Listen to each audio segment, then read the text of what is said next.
Dalam semua konsep demokrasi memiliki makna sama, yaitu rakyat berkuasa. Kelompok penting dalam demokrasi adalah demokrasi konstitusional yang menekan pembatasan kekuasaan, dan yang kedua demokrasi yang mendasarkan pada komunisme yang mencita-citakan pemerintahan totaliter. Di Indonesia sendiri, demokrasi berdasarkan pada Pancasila yang mengikuti konsep demokrasi konstitusional meski masih terdapat banyak interpretasi. Selanjutnya, sejarah perkembangan demokrasi. Pada permulaan, pertumbuhannya demokrasi telah mencakup beberapa asas dan nilai yang diwariskan kepadanya dari masa yang lampau. Sistem demokrasi yang terdapat di negara atau kota city-state Yunani kuno abad ke-6 sampai abad ke-3 sebelum Masehi merupakan demokrasi.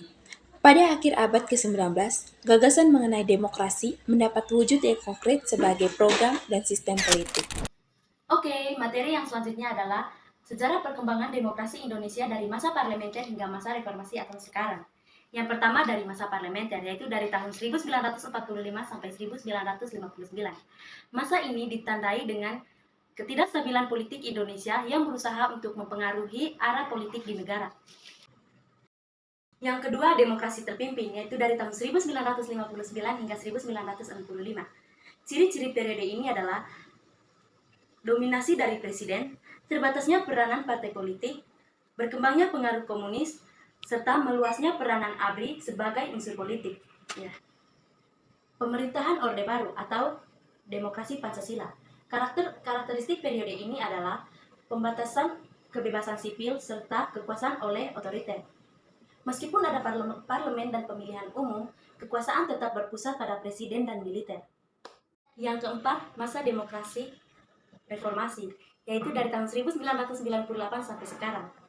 Bangsa Indonesia bersepakat untuk sekali lagi melakukan demokratisasi, yaitu pendemokrasian politik di Indonesia, sehingga kebebasan rakyat terbentuk, kedaulatan rakyat dapat ditegaskan, dan pengawasan terhadap lembaga eksekutif dapat dilakukan oleh DPR. Sekarang saya akan membahas tentang kelebihan dan kekurangan demokrasi. Yang pertama, kelebihan demokrasi yaitu adanya partisipasi rakyat dalam proses politik. Yang kedua, memiliki perlindungan hak asasi manusia. Yang ketiga, adanya akuntabilitas pemerintah terhadap rakyat. Dan yang terakhir, adanya inovasi dan pertumbuhan ekonomi yang berkembang. Kekurangan demokrasi, yang pertama, ketidakstabilan politik. Yang kedua, lamban dalam pengambilan keputusan. Yang ketiga, adanya kesenjangan sosial. Yang keempat, mudah dimanipulasi. Dan yang terakhir adalah ketidaksetaraan suara.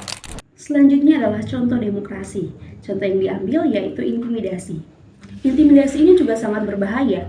Sebagai contoh, seringkali ada oknum yang melakukan intimidasi terhadap warga agar mencoblos salah satu calon.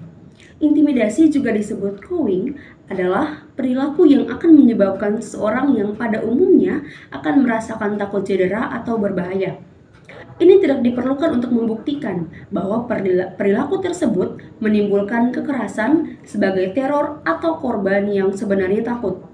Contoh kasus intimidasi dalam pelaksanaan demokrasi yaitu kasus kekerasan dan intimidasi selama berlangsungnya masa kampanye pemilihan kepala daerah atau Pilkada Aceh sejak 22 Maret.